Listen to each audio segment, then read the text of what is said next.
आम्ही असे बांधावर उभे राहतो आणि येणाऱ्या पाहुण्याला म्हणतो, ते बघितलं का ते झाड, हा तोच तो डोंगर, बरोबर तिथपर्यंत सगळं माझं. ती धरणी माता हसते आपल्यावरती, म्हणते याचा पणजा सुद्धा हेच म्हणायचा की, याचा आजा पण हेच म्हणायचा. अहो पुण्यामध्ये परवा एक गाडी बघितली मोठी, ती गाडी कुठली होती कुणाची होती सांगत नाही, पण मोठी ट्रॅफिक सिग्नलला मोठी गाडी होती. त्या गाडीच्या मागे लिहिलं होतं, भाऊंशी वाकडं स्मशानात लाकडं. म्हणलं बाई ग, आता हे भाऊ ही गाडी घेऊन जाणार की काय वरती, काय न्यायचंय सोबत सांगा ना मला. 16-17 वर्षाचा मुलगा झाला, चटकपटक बोलण्याचा त्याला गुण आला की तो पित्यालाच विचारतो आमच्यासाठी काय केलं, आणि हाडाची काढं रक्ताचं पाणी करून सगळं आम्ही पुढच्या पिढ्यांसाठी करतो. परवा एक आजोबा भेटले, म्हटलं काय झालं, एवढी चिंता काय चेहऱ्यावर. म्हणाले काय सांगू अगं पोरी. म्हटलं काय झालं तरी काय. अहो 7 पिढ्या बसून खातील एवढं कमवून ठेवलंय तुम्ही. म्हणाले नेमकं खरंय तुझं, 7 पिढ्या बसून खातील एवढं कमावलं, जिद्दीनी कष्टानी शून्यातनं विश्व निर्माण केलं, पण 8वी पिढी काय खाईल याची चिंता लागली म्हणले मला.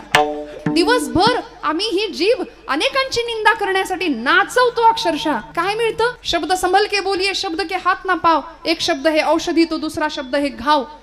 आणि आमचे शब्द दुसऱ्याच्या हृदयाला व्रण आणि जखमा देण्याकरता आहेत का. आम्ही किती वर्षांचं दुखणं ठेवतो, अमक्यानी मला असं बोलला त्याला बघून घेतो. अरे झाली 25 वर्ष त्या घटनेला. Forgive, forgot and move forward असे 3 शब्द आम्हाला भगवान गोपालकृष्ण देतात. काही गोष्टींना क्षमा केली पाहिजे, काही गोष्टी विसरून गेल्या पाहिजेत आणि पुढे चालत राहिलं पाहिजे. हे ज्याला जमलं त्याला उत्तम जीवन जगता आलं. मांजर पाळली होती घरामध्ये राखांनी बरं का, जिथं मडकी घडवली जातात. कुंभारांच्या घरामध्ये मडकी भाजण्याची जी भट्टी आहे तिला आपण आवा म्हणतो ना. छान उदरनिर्वाह चाललाय, नामचिंतन अखंड चालू आहे. एक दिवस ती मांजर व्यायली, 5 पिल्लं झाली तिला. आणि मांजरीचा स्वभाव असतो, ती पिल्लं काही एका जागी ठेवत नाही. मांजरीनं पिल्लं घेतली आणि अशी ओली कच्ची मडकी घडवून तिथं ठेवली होती. त्यातल्या एका मडक्यामध्ये तिने आपली 5ही पिल्लं ठेवली आणि ती गेली निघून. आता नेमका तोच दिवस होता की ती भट्टी पेटवायचा दिवस होता. सगळी मडकी बनवून ठेवली आणि भट्टी पेटणार. आता पेटलेली भट्टी काही लवकर विझत नाही. जसा धूर भट्टीतनं वरती यायला लागला तसं गावात फिरणाऱ्या मांजरीला कळलं नेमकं काय झालंय. माझी लेकरं ठेवली आहेत मी. अहो आईच आहे ना शेवटी. वात्सल्य प्राण्यातलं काय आणि मानवातलं काय. ती धावत आली, त्या आगीच्या दिशेने झेप घ्यायला लागली. राकाला कळे ना, अगं म्हणे आगीत कुठं उड्या मारतेस, बाजूला हो. त्या मांजरीने राकाचे पाय चटले आणि मालकाला आईची भाषा कळली. काळजात चरकन वेदना झाली आणि बायकोला विचारलं, होय ग या मांजरीने पिल्लं ठेवली होती का ग मडक्यात. ती म्हणली नाही मला नाही ठावजी. मुलीला विचारलं तुला माहितीये का ग. ती म्हणली बाबा मला बी नाही ठावं. 100% म्हणाले या मांजरीची पिलं यातल्या एका मडक्यात गेली आणि मडकं भट्टीत गेलंय. करायचं काय आता. राकात तिथेच बसले, डोळे मिटले आणि पांडुरंगाचं चिंतन सुरू केलं, नामस्मरण सुरू केलं. अखंड चिंतन विठोबाचे. भगवंता तुझं हृदय पडता जड भारी, दासी आठवावा हरी, मग तो येऊन येदी क्षीण आड घाली सुदर्शन. तुझं हृदय योगक्षेम वहाम्यहम.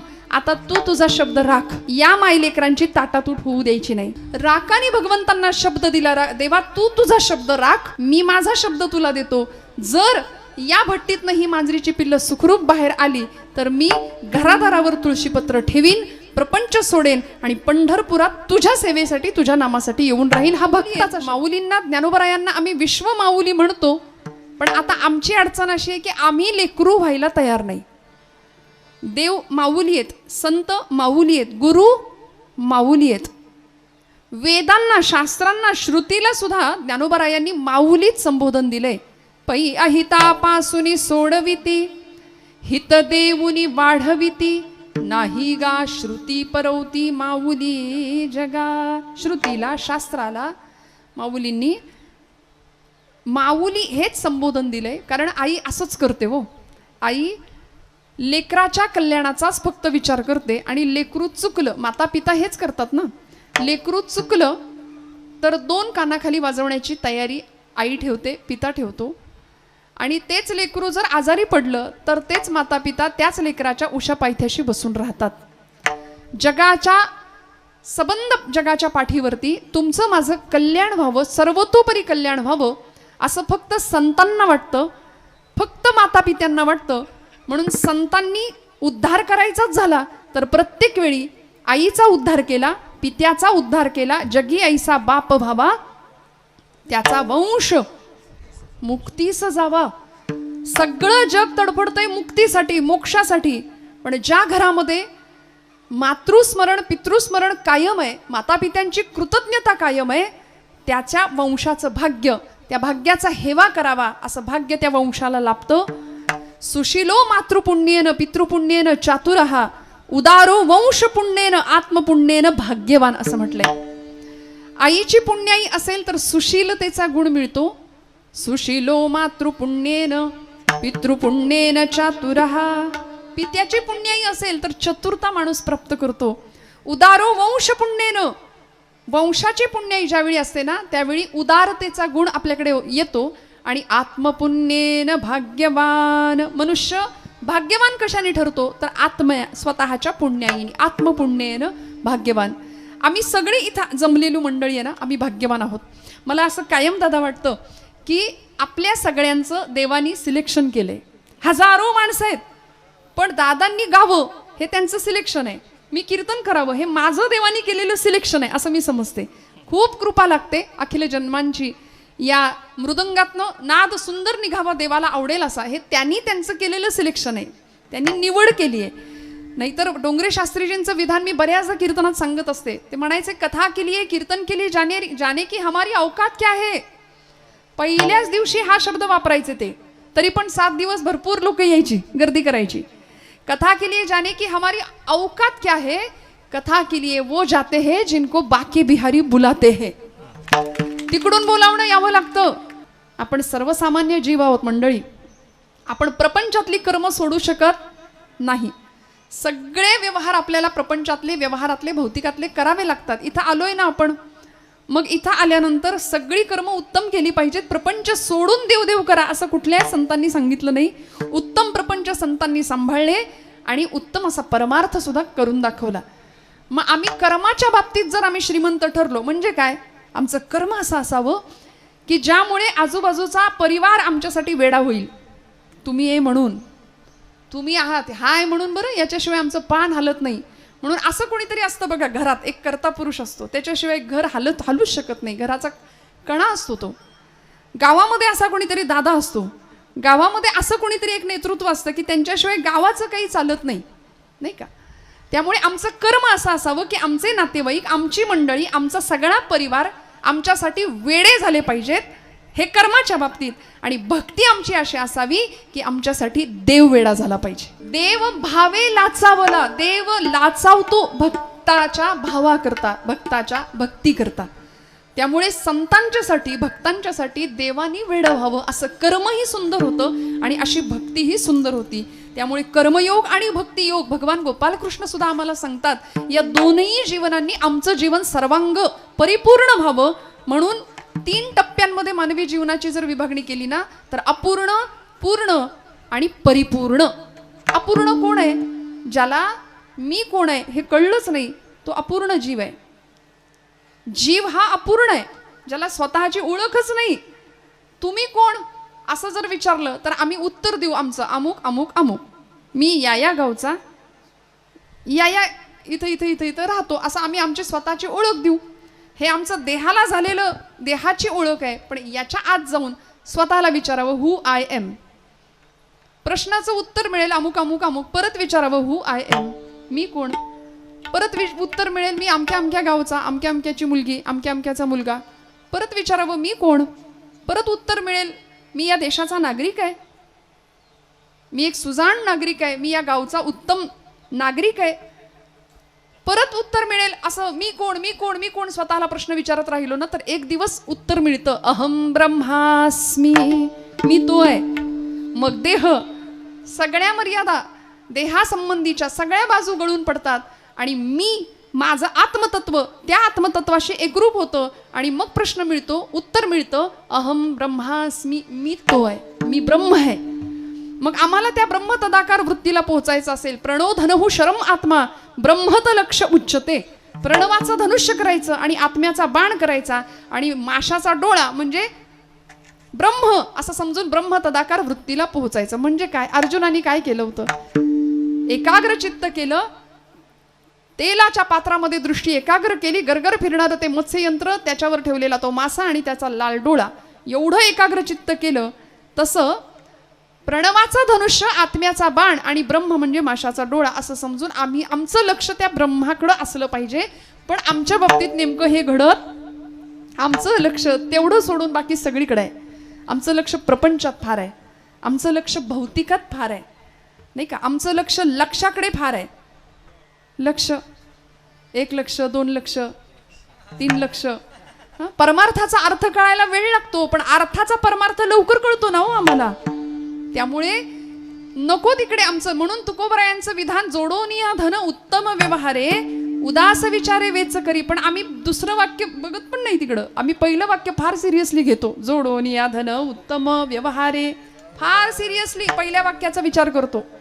महाराजांनी सांगितलंय जमवा जमवा, फक्त जमवा. पहिला पै गाठी मारा, सगळा पैसा सेविंग, एकदम उत्तम बँक बॅलन्स. सगळं झाल्यानंतर एक दिवस, जुन्या माणसांची म्हण आहे बघा, उष्ट्या हातानं कावळा सुद्धा कधी हाकलला नाही यांनी. ना देवाचा ना देशाचा ना धर्माचा विचार. सगळं एक दिवस इथंच राहतं आणि एक दिवस सगळं सोडून आम्हाला इथून निघून जावं लागतं. काही नेता येत नाही. लाख कमाओ हिरा चांदी सोना मोती, लेकिन कफन को कभी जेब नहीं होती. असतं का? खिसा असतो त्याला काही भरून नेता येतं? नाही नेता येत. सगळं इथं राहतं. माऊलींच्या ओव्या या संदर्भातल्या आपल्याला माहिती आहे. गीतेचे श्लोक आपल्याला माहिती आहे. वासंसे जीर्णानि यथा विहाय नवानि गृह्णाति नरोपराणि. जैसे जीर्ण वस्त्र सांडिजे मग नूतन वेढीजे, तैसे देहांतराते स्वीकारिजे चैतन्यनाथे. काय स्वीकारायचं नेमकं? इथं येऊन संतांनी काय मिळवलं? या उपाधी माझी गुप्त, चैतन्य असे सर्वत्र. ते तत्वज्ञ आणि संत स्वीकारिते.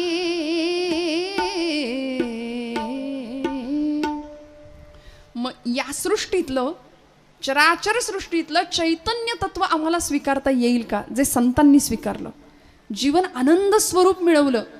आणि आम्हाला जे मिळतं ते सुख, आम्हाला मिळतो तो आनंद नाही बरं का. आम्हाला प्रपंचात मिळतो, आपल्याला वाटतं आम्ही आनंदी आहे. आम्ही आनंदी नाही, आम्ही सुखी आहे. कारण सुख म्हटलं, सुखाचं नाणं उचललं की दुःखाचा काटा आपोआप त्याच्या मागे येतोच. मग सुखही खोटं आहे प्रपंचातलं आणि दुःखही खोटं आहे. मग नेमकं खरं काय? तर आनंद ही वस्तू खरी आहे. तुम्ही म्हणाल नेमकं काय? आनंद म्हणजे सुख की नाही? आनंदाला मराठीमध्ये विरुद्धार्थी शब्दच नाहीये. आनंद काय आहे माहितीये? आनंद अद्वय नित्य निरामय. काय खरं आहे आनंद? आनंद अद्वय नित्य आणि निरामय. आनंद स्वरूप जर काही असेल ना तर फक्त परमात्मा तत्व आहे. मग इथे आल्यानंतर त्याला ओळखणं, त्याची ओळख करून घेणं हेच मानवी जीवनाचं परम कल्याणाचा एकमेव मार्ग आहे आणि म्हणजेच आमच्या हिताचा मार्ग आहे. आणि ते हित कुणाला कळालं? संतांना कळालं. ते हित कुणाला कळालं? महापुरुषांना कळालं. ते हित भक्तांना कळालं. ते हित साधकांना कळालं. आम्ही प्रापंचिक मंडळी आहोत. प्रपंच करता करता आमचं हितही साधावं असं तुकोबरायांना वाटलं आणि ते कुणाच्या माध्यमातून साधावं याचाही परामर्श घेत तुकोबराय ज्याला आपल्या हिताचं ज्याला आपलं हित व्हावं, ज्याला आपलं कल्याण व्हावं असं वाटतात त्याच्या माता पित्यांना थेट धन्यवाद देतात. अभंगाच्या या हिता जो असे जागता धन्य माता पिता तयांचिया. तुकोबरायांनी धन्यता दिली. कुणाला? धन्य माता पिता तयांचिया. भारतीय संस्कृतीने उद्घोष केला असेल तर तो मातेचा आणि पित्याचा कायम. म्हणून तर पहिला नमस्कार मातृदेवो भव, पितृदेवो भव, आचार्य देवो भव, राष्ट्रदेवो भव. पहिला नमस्कार आईला, दुसरा नमस्कार पित्याला आहे. म्हणून मी खरं सांगते, ज्या घरामध्ये माता पित्यांना नमस्कार करून पिढी बाहेर पडते ना ती जीवनामध्ये यशस्वी झाल्याशिवाय राहत नाही. त्यामुळे घरामध्ये माता पिता असावेत, असले तर त्यांचा योग्य सन्मान राखला जावा. हे संस्कार ज्या कुळामध्ये ज्या घरामध्ये घडतात, तुकोबराय म्हणतात ती मंडळी, ती भक्त किंवा ते साधक स्वतःच्या हिताच्या ठिकाणी जागे असतातच. आणि ज्यांना स्वतःचं हित कळावं, कारण आईला आणि पित्यालाच हिताचा कळवळा असतो बरं का. म्हणून बघा, आईची तुलना प्रत्येक वेळी संतांशीच केली. लेकुराचे हित वाहे माऊलीचे चित्त. तुकोबराय म्हणतात आई आणि संत माझ्यासाठी समान आहेत. ज्ञानोबरायांना विश्व माऊली अशी उपाधी दिली ना. ज्ञानराज माझी योग्यांची माऊली, जिणे निगमवल्ली प्रगट केली. ज्ञानाबाई माझी अनाथांची माय. संतांकडे आई म्हणून लोकांनी पाहिलं. आळंदीला गेलो, माझी माऊली म्हणून आपण समाधीला कवटाळतो, समाधीला स्पर्श करतो, आईची भेट झाल्यासारखं वाटतं, आईची. आणि खरं आहे, ज्याला आई नाही, ज्याला पिता नाही ना, त्याला ज्ञानोबा आहेत आणि तुकोबरा आहेत असं समजावं. ज्याला आई नाही त्यांनी माऊलींच्याकडे डोकं टेकवावं, ज्याला पिता नाही त्यांनी तुकोबरायांच्या चरणावर डोकं टेकवावं. दोन्हीचा लाभ मिळेल. दोघांच्या असण्याची अनुभूती आपल्या आयुष्यात आल्याशिवाय राहणार नाही.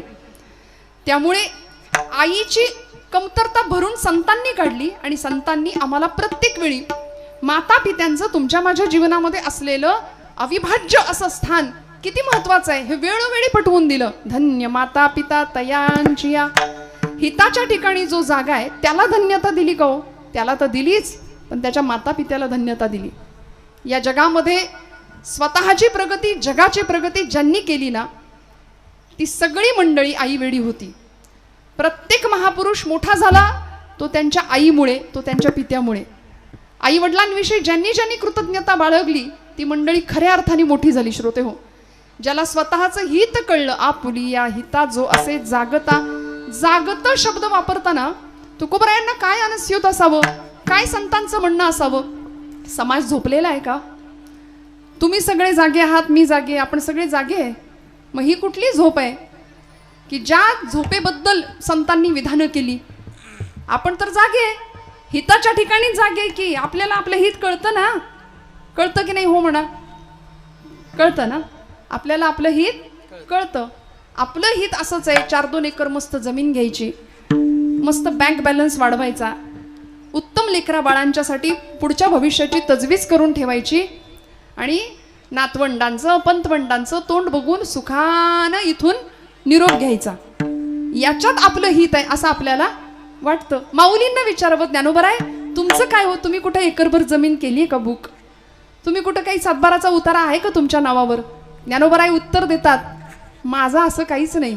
हे विश्वची माझे घर, ऐसी मती जयाची स्थिर, किंबहुना चराचर आपणची झाला. म्हणून आज 750-700 वर्षानंतर सुद्धा तुमच्या माझ्या घरामध्ये आपल्या पणजोबाचा, खापर पणजोबाचा किंवा पूर्वजांचा फोटो नसेल, पण ज्ञानराजांचा फोटो, तुकोबांचा फोटो नक्की सापडेल. कारण सगळं जग माझं आहे ही भावना, याला म्हणायचं आपल्या बरोबर जगाचंही हित करणं. बरं का, आम्ही फक्त आमच्या हिताचा विचार करतो. परोपकाराय सताम विभूतया.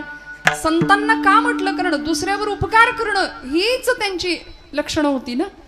आपल्या बरोबर जगाचं कल्याण व्हावं हा एकमात्र कल्याणाचा विचार, शाश्वत कल्याण. आणि तो दादागिरी करून नाही, दंडवत घालूनच केलाय. सकलांच्या पाया माझा दंडवत, आपुलाले चित्त शुद्ध करा. चित्तशुद्धीची, मनशुद्धीची कामना प्रचंड प्रामाणिकपणे दंडवत घालून जगाच्या चरणावर नम्रपणे प्रार्थना केली की अरे बाबा रे, स्वतःचं हित साधा, हित साधा. का? कारण सगळीकडे घनदाट असा अंधकार आहे. कशाचा? अज्ञानाचा आहे, अहंकाराचा आहे. मग उजेड व्हायचा असेल सगळीकडे तर कशामुळे होईल? बाबा अहंकार निशी घनदाट, बाबा अहंकार निशी घनदाट, बाबा अहंकार निशी घनदाट, बाबा अहंकार निशी घनदाट. गुरु वचने फुटली पहाड, गुरु वचने फुटली पहाड, गुरु वचने फुटली पहाड, गुरु वचने फुटली पहाड. माता भक्ती भेटली बरवंत, माता भक्ती भेटली बरवंत, माता भक्ती भेटली बरवंत, माता भक्ती भेटली बरवंत.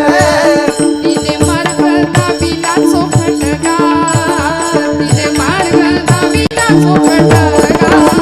नर हरी रामा गोविंदा वासुदेवा, नर हरी रामा गोविंदा वासुदेवा.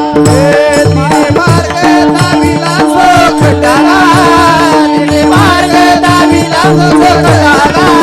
नर हरी रामा गोविंदा वासुदेवा, नर हरी रामा गोविंदा वासुदेवा, गोविंदा वासुदेवा. सगळ्या संतांनी जाग करण्याचं काम केलं आम्हाला. उठा जागे भारे आता, स्मरण करा पंढरीनाथा. म्हणजे काय? आम्ही देहाच्या झोपेबद्दल नाही, आमच्या मनाला वर्षानुवर्ष आलेली मरगळ ती दूर व्हावी. 16वं शतक तुकोबरायांनी हा प्रयत्न केला की आता भक्ती करण्याकरता तर जागे राहाच, आत्मकल्याणाकरता जागे राहाच, पण जनकल्याण व्हावं याकरता अनेक प्रकारच्या लुटारूंची आक्रमण आपल्यावरती होत आहेत. आता सावध व्हा. आता जागा रे बाईनो जागा, जागा रे बाईनो जागा, आता जागा रे बाईनो जागा, जागा रे बाईनो जागा, आता जागा रे बाईनो जागा, आता जागा रे बाईनो जागा, आता जागा रे बाईनो जागा, आता जागा रे बाईनो जागा. चोर निचला, चोर निचला, चोर निचला, नाडूनी भागा रे.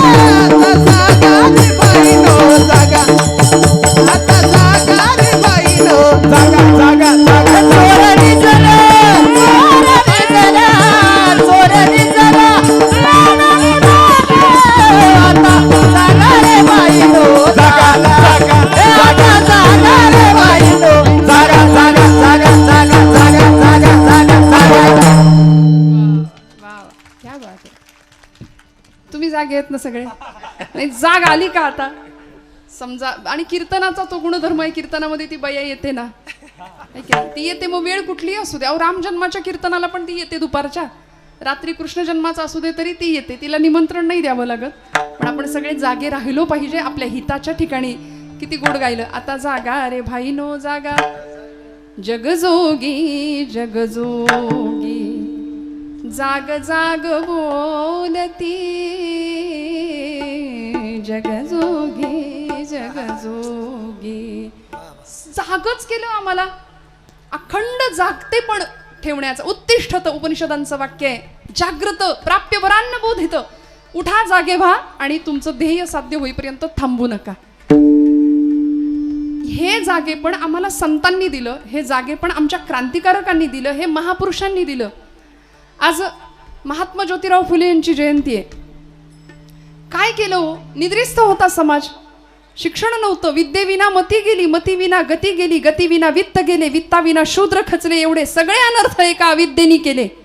त्यामुळं ज्ञानाचा प्रकाश समाजामध्ये पसरावा आणि अज्ञानाची मरगळ, अज्ञानामुळे आलेली निद्रा खाडकन सगळे जागे व्हावेत म्हणून काय केलं? काय परिस्थिती होती हो? सावित्रीबाई फुल्यांसारख्या पत्नी लाभल्या आणि दोघांनी मिळून एक क्रांती घडवली समाजामध्ये. का उल्लेख करायचा आजच्या दिवशी सावित्रीबाईंचा, ज्योतिबांचा? एक तर त्यांचा दिवस आहेच आहे, पण सावित्रीबाई जर नसत्या, ज्योतिबा फुले नसते, तर फार लांबचं उदाहरण नाही, मीच तुमच्या समोर आज दिसले नसते. मागास आज ना आहे भारतीय महिला जगती, मागास आज ना आहे भारतीय महिला जगती, सद्विचार ऐकून पतीचा घेऊन लेखणी हाती, स्त्री शिक्षण घेण्यासाठी कटिबद्ध जाहली मगती, निंदेचे वादळ उठले, जे उठले तसेच शमले, जे निंदक तेही झुकले, सावित्री आणिक ज्योती घ्या प्रणाम कोटी कोटी, सावित्री आणिक ज्योती घ्या प्रणाम कोटी कोटी, सावित्री आणिक ज्योती घ्या प्रणाम कोटी कोटी. रस्त्यातनं असे जाणाऱ्या या पती पत्नींच्या अंगावरती शेण चिखलाचे गोळे फेकले जायचे, प्रचंड अपमान केला जात होता.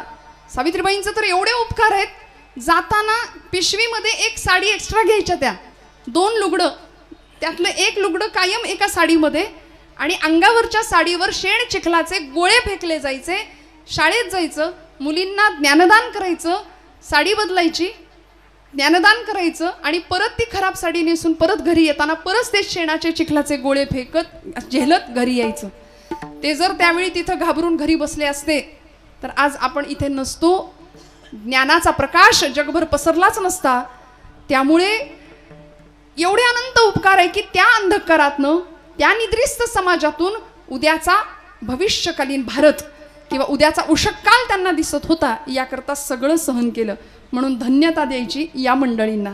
तुकोबराय धन्यता देतात. आमच्या हिताच्या ठिकाणी जागे असण्यासाठी ज्यांनी ज्यांनी प्रयत्न केले आणि सगळ्यात मोठा प्रयत्न करणारे माता आणि पिता आहेत, म्हणून तुकोबराय त्यांना धन्यता देतात. धन्य माता पिता तयांची.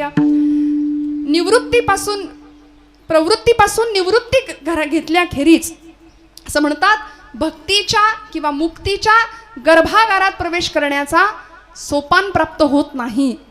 प्रवृत्तीपासून निवृत्ती झाल्यानंतर ज्ञानप्राप्ती आणि मग मुक्तीच्या गर्भात प्रवेश करण्याचा सोपान, हे सगळं आम्हाला प्राप्त होतं. आणि ही 4 भावंड ज्यांच्यामुळं आपल्याला मिळाली ते माता पिता काय धन्य आहेत, ज्यांनी सगळ्या जगाला जागं केलं.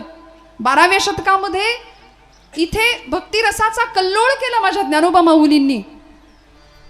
नाथांच्या काळामध्ये ही ज्ञानेश्वरी समाजाला पचेना.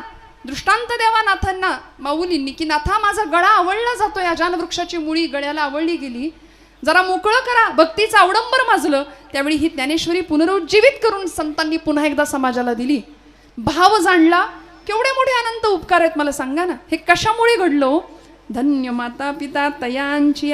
साक्षात वैराग्य संपन्न, वैराग्याची मूर्ती असलेली आमची विठ्ठलपंत आणि साक्षात भक्तीची मूर्त असलेली आईसाहेब रुक्मिणी माता.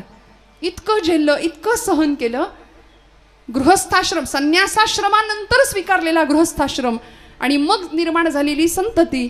त्यामुळे समाजाकडून फक्त अवहेलना, फक्त निंदा, अपमान, छळ एवढं सगळं सहन करावं आणि आपल्या पश्चात आपल्या मुलांना तरी चांगलं जगता यावं म्हणून ब्रह्मवृंदांसमोर उभ्या असलेल्या या दोघांना ब्रह्मवृंदांनी देहांत प्रायश्चित्त ऐकवावं. त्यावेळी या दोघांनी सांगावं, विठ्ठलपंतांनी सांगावं, भूदेव आपला निर्णय आम्हाला मान्य आहे. स्वीकारला निर्णय देहांत प्रायश्चित्ताचा. आणि हे 2 माता पिता जगाला अमृताची सुधा मिळावी, संजीवनी मिळावी, आपली लेकरं सन्मानानं जगावीत म्हणून माघारी आली. एक दिवस संध्याकाळची वेळ. 4ही लेकरं अंथरुणामध्ये झोपलेली आहेत. 4ही लेकरांच्या अंगावरचं पांघरुण सरळ केलं. मुक्ताईच्या डोक्यावरनं हात फिरवला आमच्या रुक्मिणी आई साहेबांनी आणि पतीच्या मागे निघाले. हो, धर्माचं काम होतं. ब्रह्मवृंदांनी दिलेला निर्णय मान्य होता. देहांत प्रायश्चित्त घ्यावं लागणार होतं. आपल्या लेकरांना उत्तम जगता यावं, याला म्हणायचं त्याग. माता पित्यांचा काय त्याग असू शकतो, काय जीवन असू शकतं, विलक्षण त्यागमयी जीवन. साक्षात वैराग्याचे पुतळे असलेले विठ्ठलपंतांनी घर सोडलं, उमऱ्यातनं बाहेर पाऊल टाकलं. तशा रुक्मिणी आईसाहेब निघाल्या, पण मागे वळून पाहिलं. मुक्ताईकडे पाहवलं नाही, ज्ञानादादाकडे पाहवलं नाही, सोपानांकडे पाहवलं नाही. निवृत्तीदादांच्या जवळ गेल्या, निवृत्तीदादांना उठवलं. निवृत्ती दादा, तुम्ही मोठे आहात या सगळ्यांपेक्षा, आता यांचा कैवार तुम्हाला घ्यावा लागेल. तुम्ही मोठे व्हा, सगळ्यांचा सांभाळ करा, रडायचं नाही हा. म्हणून सगळ्यांची समजूत घातली आणि आईसाहेब निघाल्या. जात असताना मुक्ताईच्या डोक्यावरचे केस बाजूला केले. ज्ञानदादांकडे पाहिलं. डोक्याशी भगवद्गीतेची प्रत होती ज्ञानदादांच्या. आणि माऊलींकडे पाहिलं. माऊलींना विचारलं, ज्ञानोबा कोण घेईल जगाचा कैवार? त्यावेळी माऊली असे आपोआप एका कुशीवर वळले आणि हात पडला भगवद्गीतेवर झोपेतच. आईला उत्तर मिळालं, घेतला. माझ्या ज्ञानोबानी जगाचा कैवार घेतला. आता ही भगवद्गीता जगाला कळेल अशी 9000 ओव्यांची भावार्थ दीपिका प्रगट झाल्याशिवाय राहणार नाही नेवाशाच्या ठिकाणी. प्रगट झाली. माऊलींचे शब्द घुमले. सच्चिदानंदांनी ज्ञानेश्वरी लिहून काढली. आईनं डोक्यावरनं हात फिरवला. मुक्ताईला कवटाळलं, सोपान काकांना कवटाळलं. निवृत्तीचा निरोप घेऊन दोघंही निघून गेले. निबिड अंधकाराला चिरत चिरत कुत्र्यांचं किंचाळणं कानावर येत होतं. इंद्रायणीच्या डोहाजवळ दोघे जण गेले आणि कुणाला काही कळायच्या आत दोघांनी पटापट डोहामध्ये उड्या मारल्या. पाण्यावर वलयांवर वलय उठली. कितीतरी वेळ इंद्रायणी गहिवरली, शहारली, शांत स्तब्ध झाली आणि निस्तब्धपणे वाहायला लागली. पुन्हा बराच वेळ झाला. पहाटेच्या वेळी निवृत्तीनाथ शांत ध्यानावस्थेमध्ये. ज्ञानादादा उठले, सोपान काका उठले, मुक्ताई उठली आणि उठल्या 4-5 वर्षाची लेक. बाळाला आई नाही दिसली की ते बाळ कावरं बावरं होतं ना. आई कुठे आहे? दादा दादा आई कुठे आहे म्हणून डोळे चोळत परकर पोलक्यातली आमच्या मुक्ताई आई साहेब बाहेर आल्या आणि निवृत्ती दादांना सांगायला लागल्या, दादा आई कुठे आहे, सांगणार आहे, आई कुठे आहे? निवृत्ती दादा सांगतायत. जवळ घेतलं का, डोक्यावरनं हात फिरवला, म्हणाले, मुक्ते आई देवाघरी गेली ग, आई देवाघरी गेली. दादा अरे ती तर रोजच जाते, आत्ता येईल, सिद्धेश्वराला गेली असेल, तिकडे प्रदक्षिणा घालेल अश्वत्थ वृक्षाला आणि लगेच येईल. मुक्ते आई कधीच नाही येण्याकरता गेली आहे बाळा. मुक्ताई आई साहेबांनी विचारावं, दादा आई कधीच नाही येणार, मग तुम्हाला आई कुठली हो? तुम्हाला आई कुठली आता? निवृत्ती दादांनी रात्रभर साठवलेलं सगळं रडू हंबरडा फुटला, ढसढसा रडायला लागले आणि या तीनही भावंडांना आपल्या जवळ घेतलं आणि मुक्ताईला सांगतात, मुक्ता आजपासून तू माझी आई. म्हणून मुक्ता नाही मुक्ताई, मुक्ते नाही मुक्ताई, ब्रह्मचित्कला आदिशक्ती. मुक्ताबाई नमो त्रिभुवन पावनी, बाई नमो त्रिभुवन पावनी, बाई नमो त्रिभुवन पावनी, आद्यत्रय जननी देवाची, आद्यत्रय जननी देवाची, नमो ज्ञानेश्वरा, नमो ज्ञानेश्वरा, निवृत्ती उदारा सोपान देवा. मुक्ताबाई नमो त्रिभुवन पावनी, आद्यत्रय जननी देवांची. म्हणून जगाची जननी झाली ना ती माई झाली. का धन्यवाद द्यायचे माता पित्यांना की ही लेकरं अशी घडवली, असा जीवनाचा इतका सुंदर प्रवास या मुलांच्याकडून करवून घेतला आणि मग आज माऊलींनी आम्हाला किती दिलं. चांगदेव 65 असू दे, अमृतानुभव किंवा अनुभवामृत असू दे, भावार्थ दीपिकेचे तर एवढे अनंत उपकार आहेत आमच्यावरती. बघा ना, गीतेवरती टीका अनेकांनी केली आहे. आपण जागे आहेत ना, भगवद्गीतेवरती अनेकांनी टीका भाष्य केलंय. एकट्या ज्ञानोबा यांनी केलंय अशातला भाग नाही. वामन पंडित नावाचे पंत साहित्यातले एक कवी होऊन गेले, त्यांनी गीतेवर टीका भाष्य केलं, त्याला नाव दिलं यथार्थ दीपिका. आता यथार्थ दीपिकेचं कव्हर पृष्ठ सुद्धा आम्हाला बघायला मिळत नाही, इतकी ती दुर्मिळ आहे. गीतेवरती टीका भाष्य विनोबा भावेंनी सुद्धा केलं. आई म्हणायच्या त्यांच्या, विनू मला ते वेदांत कळत नाही, तत्वज्ञान कळत नाही, तू महान पंडित आहेस वेदांताचा, मला भगवद्गीता समजावून सांगशील का रे? म्हणून आपल्या आईसाठी विनोबा भावेंनी गीताई नावाचा ग्रंथ लिहिला आणि आईला भगवद्गीता समजावून सांगितली. विनोबा भावेंनी गीतेचं टीकाभाष्य केलं. गीतेवर अजून अनेकांनी लिखाण केलं, त्यापैकी स्वराज्य हा माझा जन्मसिद्ध हक्क आहे आणि तो मी मिळवणारच असं इंग्रज सरकारला ठणकावून सांगणारे आणि सरकारचं डोकं ठिकाणावर आहे का असा जळजळीत अग्रलेख लिहिणारे लोकमान्य टिळक यांनी मंडालेच्या तुरुंगामध्ये गीता रहस्य नावाचा ग्रंथ लिहिला, तोही गीतेवरचा टीकाभाष्यच. मग या सगळ्यांमध्ये माझ्या ज्ञानोबा माऊलींची ज्ञानेश्वरी महाराष्ट्र सारस्वतांनी आणि महाराष्ट्र संस्कृतीने गाभाऱ्यात आणि डोक्यावर का घेतली याचं एकच उत्तर आहे. माऊलींनी गीतेवर टीका केली, टीकाभाष्य केलं, 9000 ओव्यांमध्ये त्याला नाव दिलं भावार्थ दीपिका. कारण ज्ञानोबरायांनी भाव जाणला. म्हणून मी नेहमी असं सांगते, ज्ञानेश्वरी हातात घेतली ना मंडळी आपण, की जणू काही आपण आईच्या मांडीवर बसलोय असा अनुभव घ्यावा. ज्ञानेश्वरीचं एक एक पान इतक्या हळुवारपणे ओलांडावं, उलगडावं. कुठल्याही पुस्तकाला जसं हाताळतो तसं ग्रंथांना कधीच हाताळू नये. इतका आनंद मिळेल ना. आई आहे ना, ती मांडीवर घ्यायला बसलीये. आमची अडचण आहे, मगाशी मी म्हटलं आम्ही लेकरू व्हायला तयार नाही. अहंता आणि ममता या दोन गोष्टींनी आमच्या जीवनाच्या दुःखाला या दोन गोष्टी कायम कारणीभूत ठरल्या. आम्ही असे बांधावर उभे राहतो आणि येणाऱ्या पाहुण्याला म्हणतो, ते बघितलं का ते झाड, हा तोच तो डोंगर, बरोबर तिथपर्यंत सगळं माझं. ती धरणी माता हसते आपल्यावरती, म्हणते याचा पणजा सुद्धा हेच म्हणायचा की, याचा आजा पण हेच म्हणायचा. अहो, पुण्यामध्ये परवा एक गाडी बघितली मोठी. ती गाडी कुठली होती, कुणाची होती सांगत नाही, पण मोठी ट्रॅफिक सिग्नलला मोठी गाडी होती. त्या गाडीच्या मागे लिहिलं होतं, भाऊंशी वाकडं स्मशानात लाकडं. म्हणलं बाई ग, आता हे भाऊ ही गाडी घेऊन जाणार की काय वरती? काय न्यायचंय सोबत सांगा ना मला. किती मी आणि माझं करू बरं. प्रपंच उत्तम करायचा, सगळी कर्तव्य, पण तुमचं माझं हित जर साधायचं असेल ना, तर त्याकरता एकच मार्ग आहे, एकच मार्ग. कुठला मार्ग? अभंगाचं 3रं चरण आहे. गीता भागवत करीती श्रवण, गीता भागवत करीती श्रवण, गीता भागवत करीती श्रवण, गीता भागवत करीती श्रवण, गीता भागवत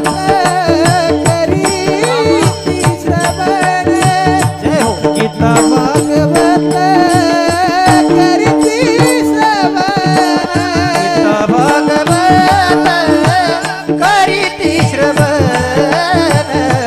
गीता भागवत करीती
अखंड चिंतन विठोबाचे गोळी कंडा पुत्र होईचे सांगा गोळी कंडा पुत्र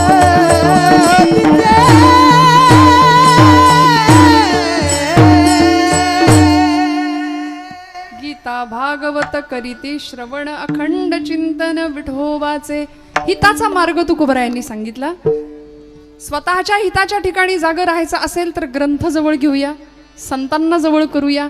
संघाचा रंग मनाला लागतो असा, मनाचा उत्तम रंग देईल असा संग करूया. संतांचा संग, उत्तम चिंतन, अखंड चिंतन विठोबाचे. आम्ही चिंतन नाही, आम्ही चिंता जास्त करतो. चिंतन आणि चिंतेमध्ये फरक आहे ना. आम्ही आणि महिला वर्ग तर जरा जास्तच चिंता करतो आमची. खरं आहे की नाही? फार चिंता. आल्या गेल्याचं बघा, रांधा वाडा, उष्टी काढा, सगळ्यांचं करा. आणि केलं कोणीच म्हणत नाही. किती करा, केलं म्हणतं का कोणी? ब्रह्मचैतन्य गोंदवलेकर महाराज आमचे सांगतात, तुम्ही प्रपंचासाठी कितीही करा, केलं कुणीच म्हणणार नाही. 16-17 वर्षाचा मुलगा झाला, चटकपटक बोलण्याचा त्याला गुण आला की तो पित्यालाच विचारतो, आमच्यासाठी काय केलं? आमच्यासाठी काय केलं तुम्ही? काय करून ठेवलं? आणि हाडाची काढं रक्ताचं पाणी करून सगळं आम्ही पुढच्या पिढ्यांसाठी करतो. परवा एक आजोबा भेटले, म्हटलं काय झालं, एवढी चिंता काय चेहऱ्यावर? म्हणाले काय सांगू अगं पुरी. म्हटलं काय झालं तरी काय? अहो 7 पिढ्या बसून खातील एवढं कमवून ठेवलंय तुम्ही. म्हणाले नेमकं खरं आहे तुझं. 7 पिढ्या बसून खातील एवढं कमावलं, जिद्दीनी कष्टानी शून्यातनं विश्व निर्माण केलं, पण 8वी पिढी काय खाईल याची चिंता लागली म्हणले मला. मनुष्य कशाची चिंता करतो बर? चिंता चिता समायुक्ता बिंदू मात्रम विशेषतः निर्जीवम दहते चिता सजीवम दहते चिंता. निर्जीव माणसाला जाळण्याचं काम चिता करते आणि सजीव माणसाला कायम जाळत असते ती चिंता. म्हणून खरं सांगू, चिंतन करावं, चिंता नाही. चिंता चितेकडे घेऊन जाईल, चिंतन चैतन्याकडे घेऊन जाईल. त्यामुळे अशी चिंता करावी ज्याच्यामुळे तो चिंतामणी आपल्यावर प्रसन्न होईल आणि आपल्या इच्छित मनोकामना पूर्ण करेल. जीवनातली सगळी चिंता दूर करणारा चिंतामणी पांडुरंग परमात्मा तुकोबरायांना भेटला होता. म्हणून जिजाई साहेबांना सारखे म्हणायचे, आवले काळजी करू नको ग, अजिबात चिंता करू नको ग. कसली काळजी करते? ज्यानं चोच दिली तो चारा देणारच आहे नव, कशा पायी काळजी करतेस? अहो काळजी नव्हती, चिंता नव्हती. देणारा तो आहे, नेणारा सुद्धा तोच आहे, देवविता तोच आहे. म्हणून तर गोरोबा काका आमचे उत्तम प्रकारे उदरनिर्वाह करतायत, नामस्मरण भक्ती उत्तम करतायत. पण करत असताना सुद्धा तुझे रूप चित्ती राहू, मुखी तुझे नाम, देह प्रपंचाचा दास, सुखे करू काम, सुखे करू काम. तुझे रूप चित्ती राहू, तुझे रूप चित्ती राहू, मुखी तुझे नाम.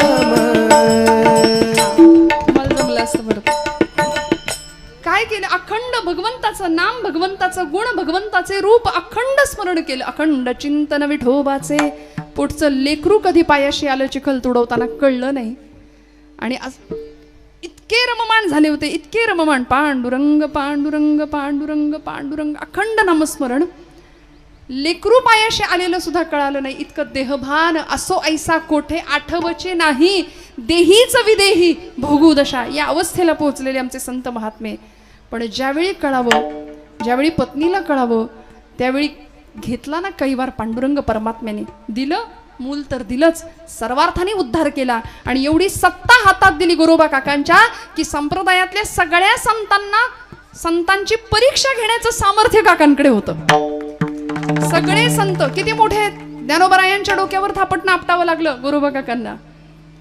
नामदेवांच्या निमित्ताने ज्यावेळी नामदेव महाराज कीर्तन करतायत, कुणीच नमस्कार करेना, त्यावेळी आमच्या ब्रह्मचित्काला आईसाहेब मुक्ताबाई म्हणतात, अरे अरे अरे नाम्या कच्चा रे कच्चा.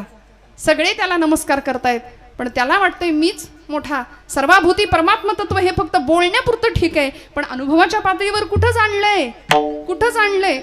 आम्हालाही सगळीकडे देव आहे असं फक्त आपण बोलतो, पण अनुभव शून्य आमचं तत्वज्ञान. त्यामुळे नामदेवांच्या कीर्तनानंतर आईसाहेबांची कळकळ बघितली आणि ज्ञानादादांना सांगितलं, आता काकांना पाचारण करा. गोरोबा काका आले. बरं, वारीमध्ये थापटणं कशाला आणलं होतं असेल, कशाला आणलं असेल, पण आणलं होतं त्यांनी. सगळ्यांच्या डोक्यावर थापटणं आपटलं. ज्ञानोबांच्या डोक्यावर, निवृत्तीनाथांच्या, कुणी काही प्रतिक्रिया नाही, शांत.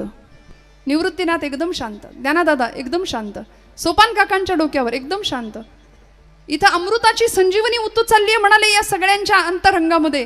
काय यांचा परिपक्वपणा मी सांगणार, गोरोबा काका सांगतायत. मुक्ताबाईंच्या डोक्यावर सणसणीत सणकांडी आमच्या आईसाहेब आदिशक्ती मुक्ताबाई म्हणाल्या.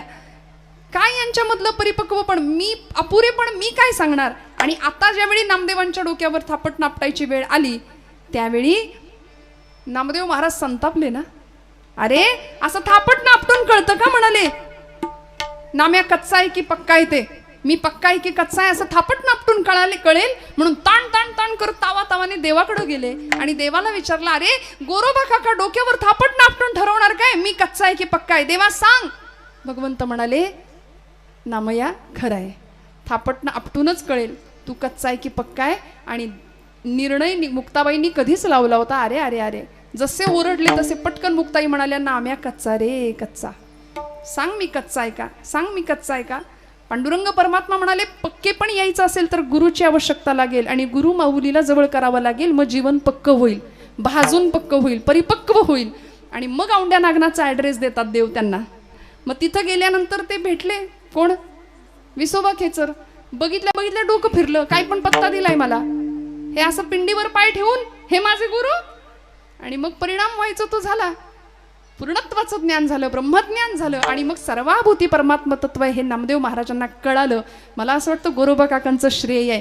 काय कळालं, तीर्थ विठ्ठल क्षेत्र विठ्ठल, तीर्थ विठ्ठल क्षेत्र विठ्ठल, तीर्थ विठ्ठल क्षेत्र विठ्ठल, तीर्थ विठ्ठल क्षेत्र विठ्ठल. देवा विठ्ठल देवा पूजा विठ्ठल, देवा विठ्ठल देवा पूजा विठ्ठल, तीर्थ विठ्ठल क्षेत्र विठ्ठल, तीर्थ विठ्ठल क्षेत्र विठ्ठल, तीर्थ विठ्ठल क्षेत्र विठ्ठल, तीर्थ विठ्ठल क्षेत्र विठ्ठल. का धन्यता द्यायची, माता पित्यांना धन्यता का द्यायची. ऐका नामदेव महाराजांचा अभंग.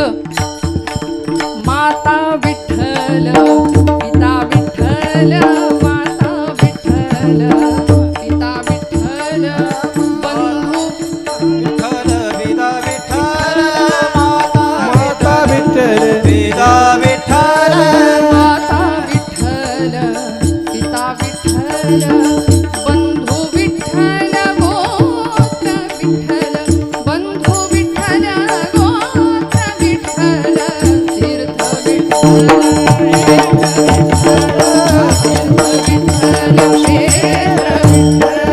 तीर्थ विठ्ठल क्षेत्र विठ्ठल, तीर्थ विठ्ठल क्षेत्र विठ्ठल.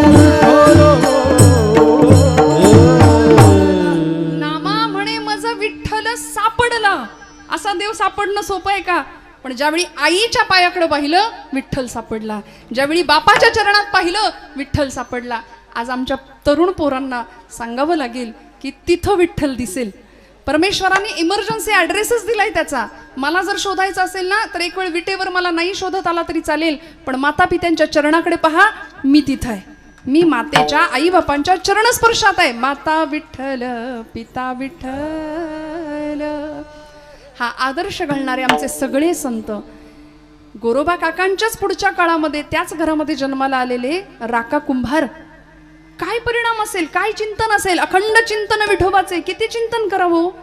राकांच्या पत्नीचं नाव होतं बंका आणि मुलीचं नाव होतं वंका. सुंदर अध्यात्म, सुंदर प्रपंच चालू आहे. मांजर पाळली होती घरामध्ये राकांनी बरं का. आणि आता आपल्या घरामध्ये काय असतं, जिथं मडकी घडवली जातात कुंभारांच्या घरामध्ये कुलाल म्हणतो ना आपण, काय असतं, भट्टी असते ना. कसली भट्टी, तिला आवा म्हणतो आपण. आता हे आम्हालाच, आता तुम्ही आम्हाला सांगायचं नक्की कसं असतं काय असतं ते. पण आवा चालली पंढरपूरला, मला तर वाटलं तीच की काय पहिल्यांदा. ते भट्टी भाजण्याची, मडकी भाजण्याची जी भट्टी आहे तिला आपण आवा म्हणतो ना. राकांनी ती पाळलेली मांजर, छान उदरनिर्वाह चाललाय, नामचिंतन अखंड चालू आहे. एक दिवस ती मांजर व्यायली, 5 पिलं झाली तिला. आणि मांजरीचा स्वभाव असतो, ती पिल्लं काही एका जागी ठेवत नाही. बोक्यापासनं अन्य काही उपद्रव घटकांपासून त्यांचं रक्षण करण्याकरता ती त्याचा मुक्काम पिल्लांचा बदलत राहते. मांजरीनं पिल्लं घेतली आणि अशी ओली कच्ची मडकी घडवून तिथं ठेवली होती. त्यातल्या एका मडक्यामध्ये तिने आपली 5ही पिल्लं ठेवली आणि ती गेली निघून. आता नेमका तोच दिवस होता की ती भट्टी पेटवायचा दिवस होता. सगळी मडकी बनवून ठेवली आणि भट्टी पेटणार. आता पेटलेली भट्टी काही लवकर विझत नाही, सगळी मडकी मस्त भाजली पाहिजेत, तितका वेळ ती भट्टी चालती राहणार, पेटती राहणार. ही मांजर निघून गेली आणि भट्टी जशी पेटली, जसा धूर भट्टीतनं वरती यायला लागला तसं गावात फिरणाऱ्या मांजरीला कळलं नेमकं काय झालंय. माझी लेकरं ठेवली आहेत मी. अहो आईच आहे ना शेवटी. वात्सल्य प्राण्यातलं काय आणि मानवातलं काय. निसर्गामध्ये मातृत्वाची भावना खूप विलक्षण आहे. आपण बारकाईने कधीतरी बघा. त्या मांजरीला कळलं नेमका काय प्रकार झालाय. ती धावत आली आणि राका त्या आगीच्या दिशेने झेप घ्यायला लागली. राकाला कळे ना, अगं म्हणे आगीत कुठं उड्या मारतेस, बाजूला हो. त्या मांजरीने राकाचे पाय चाटले आणि मालकाला आईची भाषा कळली, त्या मांजरीची भाषा कळली. काळजात चरकन वेदना झाली आणि बायकोला विचारलं, होय ग, या मांजरीने पिल्लं ठेवली होती का ग मडक्यात? ती म्हणली, नाही मला नाही ठावजी. मुलीला विचारलं, तुला माहिती आहे का ग? ती म्हणली, बाबा मला बी नाही ठावं. 100% म्हणाले या मांजरीची पिलं यातल्या एका मडक्यात गेली आणि मडकं भट्टीत गेलंय. करायचं काय आता? राका तिथेच बसले, डोळे मिटले आणि पांडुरंगाचं चिंतन सुरू केलं, नामस्मरण सुरू केलं. अखंड चिंतन विठोबाचे. भगवंता तुझं हृदय निर्वाणी गोविंदासे मागे पुढे काहीच साकडे पडवलेली. भगवंता तुझं हृदय पडता जड भारी, दासी आठवावा हरी, मग तो येऊन येदी क्षीण आड घाली सुदर्शन. तुझं हृदय योगक्षेमम वहाम्यहम. आता तू तुझा शब्द राख, या मायलेकरांची ताटातूट होऊ द्यायची नाही. राकाने भगवंतांना शब्द दिला, देवा तू तुझा शब्द राख, मी माझा शब्द तुला देतो. जर या भट्टीतनं ही मांजरीची पिल्लं सुखरूप बाहेर आली तर मी घरादारावर तुळशीपत्र ठेवीन, प्रपंच सोडेन आणि पंढरपुरात तुझ्या सेवेसाठी तुझ्या नामासाठी येऊन राहीन. हा भक्ताचा शब्द. 3 दिवस भट्टी विझेना. 3 दिवसांनी ज्यावेळी भट्टी विझली तोपर्यंत अन्न पाण्याचा कण नाही पोटात. राका बसलेत, त्यांची पत्नी आणि मुलगी, सबंध घरदार भगवंतांच्या चिंतनामध्ये बसलंय. बराच वेळ निघून गेला. अखंड चिंतन विठोबाचे, नामस्मरण सुरू आहे. आणि जशी भट्टी विझली तशी एक एक मडकं भट्टीतनं बाहेर काढायला सुरुवात झाली. ज्या मडक्यात ही मांजरीची 5ही पिल्लं होती ना, त्या मांजरीला माहिती होतं कुठल्या मडक्यात पिल्लं आहेत. बरोबर ते मडकं जसं बाहेर यायला लागलं तसं मांजर धावायला लागली. राकांनी पाहिलं, पहिलं पिल्लू, दुसरं पिल्लू, तुरतुर तुरतुर तुरतुर तुरतुर सगळीकडे ती पिल्लू पळायला लागली. हो, क्षणोक्षणा सांभाळितो साक्षी होतो आपुरा, साक्षी होतो आपुरा, साक्षी होतो आपुरा. क्षणोक्षणा सांभाळितो साक्षी होतो आपुला, साक्षी होतो आपुला, साक्षी होतो आपुला. प्रत्येक क्षणाला सांभाळणारा तो परमात्मा आहे ना. आणि राका म्हणाले, देवा तू तुझा शब्द राखलास ना, आता माझी पाळी. घरादारावर तुळशीपत्र ठेवलं, त्याग केला घरादाराचा आणि पंढरपुरात हे कुटुंब येऊन वास्तव्यासाठी राहिलं. भगवंत इतका देतो, अनंत हस्ते कमलाकराने, देता किती घेशील दोकराने, नेईल जेव्हा ती तू क्या करानी, किती रक्षसी मग दोकरानी. त्यामुळे भगवंताचं चिंतन अखंड करावं आणि आमचं हित आम्हाला हवं असेल तर काय करावं? गीता भागवत करीती श्रवण भक्तीचा उद्घोष आमच्या सगळ्या संतांनी केला. ग्रंथांचं श्रवण करावं, वाचन करावं, निधिध्यासन करावं, चिंतन करावं. श्रवण भक्ती पहिली नवविधातली सर्वश्रेष्ठ अशी भक्ती आहे. काय करायचं? श्रवणाच्या मिसे बैसावे येवोनी, साम्राज्य गोनी सुख नांदे. इथं सुख मिळतं, संतांचं म्हणणं आहे. श्रवण भक्तीमध्ये सुख मिळतं. ज्ञानोबरायांनी श्रवण भक्ती करण्याकरता आपल्या स्वभावाच्या विरुद्धार्थी जाऊन किंवा विरोधात जाऊन एक प्रतिज्ञा केली आहे. माऊलींचा हा स्वभाव नाही, पण तरी सुद्धा माऊली प्रतिज्ञा करतात, तरी अवधान ऐकले दिजे, मग सर्व सुखासी पात्र होई जे. हे प्रतिज्ञोत्तर माझे उघड ऐका. माऊली प्रतिज्ञा घेऊन सांगतात की तुम्हाला सुख जर हवं असेल ना, श्रवणाच्या मिसे बैसावे येवोनी, श्रवणाच्या मिसे बैसावे येवोनी. श्रवणाच्या मिशे बैसावी साम्राज्य भुवनी सुखे नांदे साम्राज्य भुवनी सुखी नांदे साम्राज्य भुवनी सुखी नांदे श्रवणाच्या मिसे बैसावे येऊनी श्रवण भक्तीच्या माध्यमातून आम्हाला सुख प्राप्त होईल. अजून काय गीता भागवत करीती श्रवण एकंदर 4 गकारांचा छंद माणसाला लागावा असं शास्त्र सांगतं. गीता गोविंद गीता गंगाच गायत्री गोविंदे हृदि संस्थिते चतुर्गकार संयुक्त पुनर्जन्म न विद्यते म्हणाले पुढचा जन्म घ्यावाच लागणार नाही. 4 गकार गीता गंगा गायत्री आणि गोविंद म्हणून तर तुकोबरायांना छंद लागला. गोविंद गोविंद मना लागलिया छंद असा गीतेचा छंद लागावा. गीतेचं पठण करावं. आमच्या लेकरांना या सगळ्याशी काही घेणं देणं नसतं बरं का. मी हात जोडून जिथं जाते तिथं सांगते उत्तम वाचायला द्या लेकरांना. उत्तम वाचायला द्या. श्यामच्या आईचं पुस्तक आता बघायला मिळत नाही. श्यामची आई घरात एखादं फर्निचर नसलं तरी चालेल पण 5-50 रुपयाची पुस्तकं ठेवा पोरांना वाचायला. उत्तम ग्रंथ. मी कुटुंबाला मनापासून धन्यवाद देणार आहे याच्यासाठी आज की त्या निमित्ताने पत्रिकाही पोचली आणि हरिपाठही पोचला घराघरामध्ये. जोरात वाजवाना टाळ्या. तुम्ही कंटाळलात का? नाही ना. आपलं कीर्तन संपणारे वेळेत काळजी करू नका. गीता गंगाच गायत्री गोविंदे हृदि संस्थिते गीता भागवत करीती श्रवण गीतेचं अखंड चिंतन करावं. 18 अध्यायी गीतेमध्ये काय सांगितलं भगवंतांनी गोपालकृष्णांनी अर्जुनाला. मोहग्रस्त झालेला अर्जुन शेवटच्या स्थितीला एक भगवंतांना वाउचर देऊन टाकतो. तसं तुम्हाला मला सुद्धा देवाला एक वाउचर देता आलं पाहिजे. कसलं? कुठली पावती द्यायची? अहो पावती दिली पाहिजे ना. मला नाही म्हणत आहे मी. देवाला दिली पाहिजे. कुठली पावती? जी अर्जुनाने दिली हो. शेवटचा अध्याय मोक्ष संन्यास योग शेवट. नष्टो मोह स्मृतिर्लब्ध्वा त्वत्प्रसादान्मयाच्युतः स्थितोऽस्मि गतसन्देह करिष्ये वचनं तव. विश्वरूप दर्शन झालं भगवंतांचं. 18 अध्यायी गीतेचं ज्ञान दिलं भगवंतांनी. गीतामृत पाजलं अर्जुनाला. त्याच्या निमित्ताने तुम्हाला मला पण अर्थात ते हातात घेतलं तर कळेल. माऊलींची ज्ञानेश्वरी हातात घेतली तर कळेल. परिणाम काय झाला? शेवटच्या अध्यायामध्ये भगवंतांना अर्जुन सांगतात आता शस्त्रधारी झालो मी. पुन्हा एकदा हातात शस्त्र धरतो आणि माझा मोह संपला. नष्टो मोह स्मृतिर्लब्ध्वा त्वत्प्रसादान्मयाच्युत तुझ्या प्रसादामुळे माझा मोह संपला. आता सगळा संदेह संपला देवा. आता करिष्ये वचनम तव. तू म्हणशील तसंच घडेल. धर्माचा विजय होईल. पराक्रम शर्तीचा पराक्रम करेन. अर्थात तूच माझ्याकडून करवून घेशील हा विश्वास. त्याचा परिणाम असा झाला या 18 अध्यायी गीतेमुळे अर्जुन रुजू मवाळ स्वभावाचा पण स्वतःचा कर्तव्य विन्मुख झालेला कर्तव्य प्रवृत्त झाला. उत्तम कर्म केलं. आज तुम्हाला मला कर्मप्रधानता जीवनामध्ये घ्यायची असेल ना तर भगवद्गीता लागेल. नाथांचं भागवत आहे. श्रीमद भागवत महापुराण 18 पुराणांपैकी एक ग्रंथ की जो व्यासांनी रचला. व्यासोच्छिष्टम जगत सर्वम असं म्हटलं गेलं. ज्या भागवतामध्ये भगवंतांच्या लीला आहेत तो भागवत ग्रंथ. ज्याच्यावर 11 स्कंधावर नाथांनी भागवताची टीका केली एकनाथी भागवत ते एकनाथी भागवत. सगळे ग्रंथ आपल्या जवळ ठेवावेत. ग्रंथांची कास धरावी. श्यामच्या आई पुस्तकाचा मी उल्लेख केला. इथल्या प्रत्येक लेकरांनी ते पुस्तक वाचावं बरं का. आता ते दिसत नाही बघायला मिळत नाही का हो. पांडुरंग सदाशिव साने या एका व्यक्तीने आईचा गोडवा गायला ज्या पुस्तकामध्ये.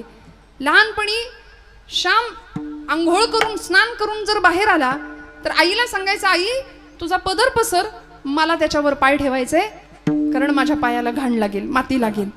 आई काय असते आईनी सांगावं श्याम पायाला घाण लागू नये म्हणून जपतोस ना तसं आयुष्यात मनाला घाण लागू नये म्हणून जप आयुष्यभर. संतांनी आईनी पित्यानी तुमच्या माझ्या मनशुद्धीची कायम प्रार्थना केली आहे. कायम प्रयत्न केले. त्यामुळे आमचं मन कशाने शुद्ध होईल.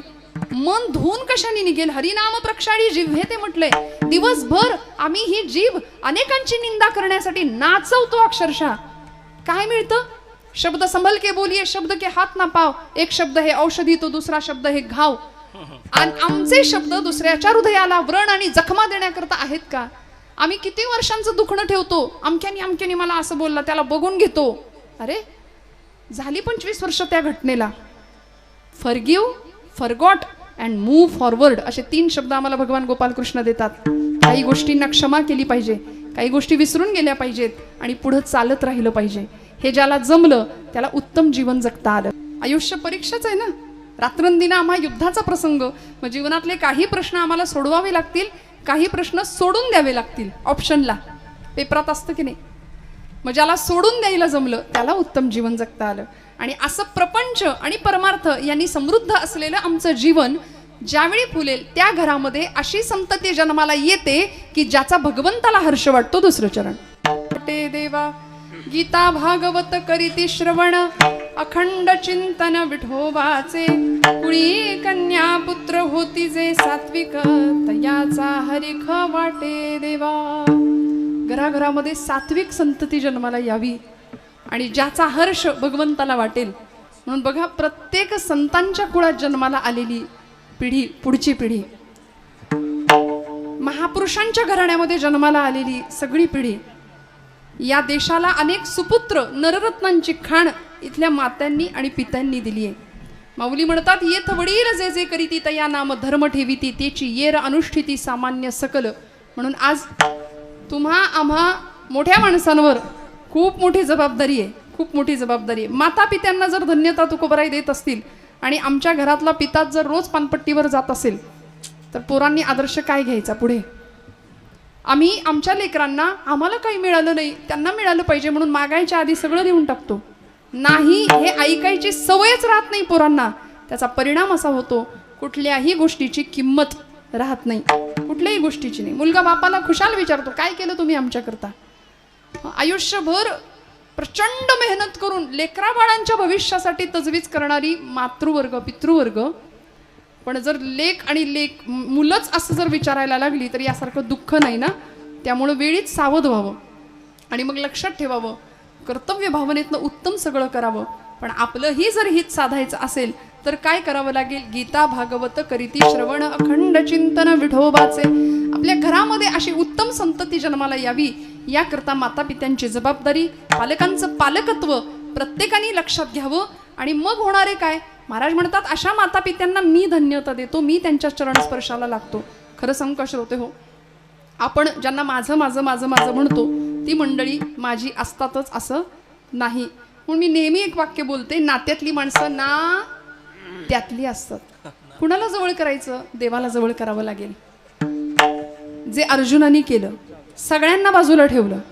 दुर्योधनानी देवाचं सैन्य मागितलं पण अर्जुनानी देवालाच मागितलं. दोघंही आले होते भगवंताकडे.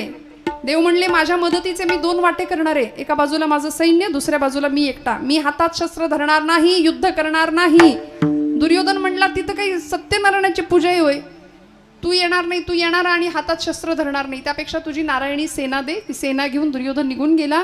अर्जुन एकटाच बसलाय भगवंतांच्या समोर आणि अर्जुनाला भगवंत कुत्सित भावनेने विचारतायत. बघा, एक व्यंगात्मक प्रश्न करतायत. भगवंत म्हणतात, अर्जुना हार निश्चित है तेरी. व्यंग केलं भगवंतांनी अर्जुनाला आणि सांगितलं, अर्जुना हार निश्चित है तेरी, हरदम रहेगा तू उदास. हार निश्चित है तेरी, हरदम रहेगा उदास. अरे माखन तो दुर्योधन ले गया, केवल छास बची तेरे पास. सगळं सैन्य दुर्योधन घेऊन गेला, तुला काय, मी एकटा असा न धरी शस्त्र करी, मी हातात शस्त्र नाही धरणार. पण अर्जुनाचा आत्मविश्वास असा जबरदस्त होता. अर्जुनाने सांगावं, जीत निश्चित है मेरी माधव, जीत निश्चित है मेरी, दास नहीं हो सकता उदास. जीत निश्चित है मेरी, दास नहीं हो सकता उदास. अरे माखन लेकर क्या करूं जब माखन चोर है मेरे पास. प्रपंच बाजूला ठेवला. अलीकडे काही दिवसांपूर्वी माझ्या वाचनात आलेली गोड कविता आहे ती मी म्हणणार आणि भैरवीसाठी महाराजांकडे देणार.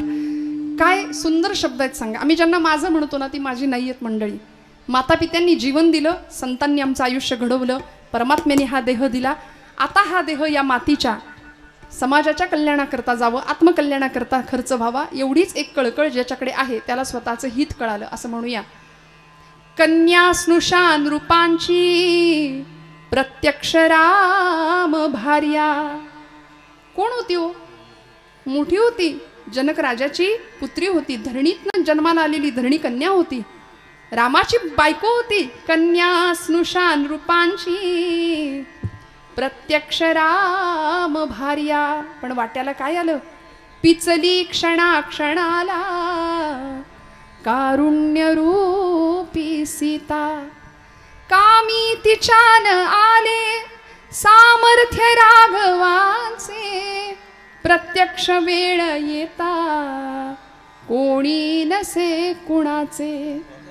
प्रत्यक्ष वेळ येता कोणी नसे कुणाचे. त्यागुनी सूर्यपुत्रा कुंती पुन्हा कुमारी. कर्णास अनुज माता सारेच जन्म वैरी. कौतुक का करावे त्या रक्तबंधनांचे. प्रत्यक्ष वेळ येता कोणी नसे कुणाचे. केली द्युतात उभी साक्षात कृष्ण भगिनी. कोण होती द्रौपदी? पांचाली, याज्ञसेनी, द्रुपद राजकन्या. काय वाट्याला आलं? केली द्युतात उभी साक्षात कृष्ण भगिनी. सम्राट पांडवांची रानावनात राणी. पती 5 देव बंधू तरी भोग हे तियेचे. प्रत्यक्ष वेळ येता कोणी नसे कुणाचे. ठेवू नको अपेक्षा असल्या जगाकडूनी. निरपेक्ष आचरी तू कर्तव्य प्रेम दोन्ही. मग चालू दे सुखाने अवहेरणे जगाचे. प्रत्यक्ष वेळ येता कोणी नसे कुणाचे. प्रत्यक्ष वेळ येता कोणी नसे कुणाचे. एवढं पक्क लक्षात ठेवावं. देव सोयरा, देव सोयरा, देव सोयरा दिनांचा. आपलं हित व्हायचं असेल तर माता पित्यांच्या प्रति कृतज्ञ भाव, परमेश्वराच्या प्रति कृतज्ञ भाव, कायम त्याची आठवण ज्याला आहे तुकोबाराय म्हणतात अशांची सेवा मला भगवंता दे. तुका म्हणे मज घडो त्याची सेवा. तुका म्हणे मज तुका म्हणे मज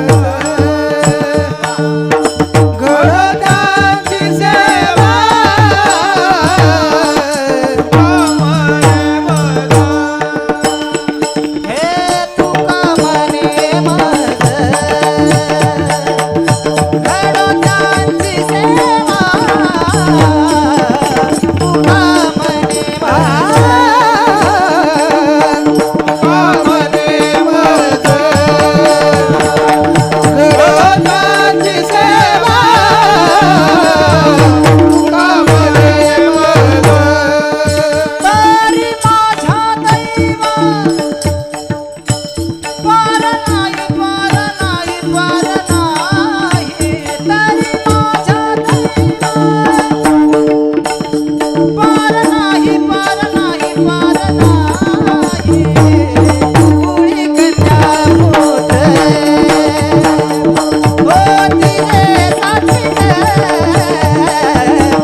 वाटे देवा तयाचा हरित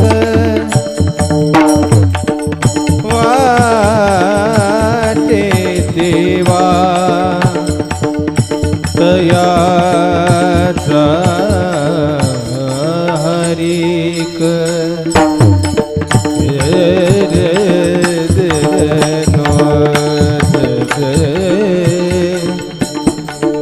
याचा हरिक वाटे देवा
वाटे देवा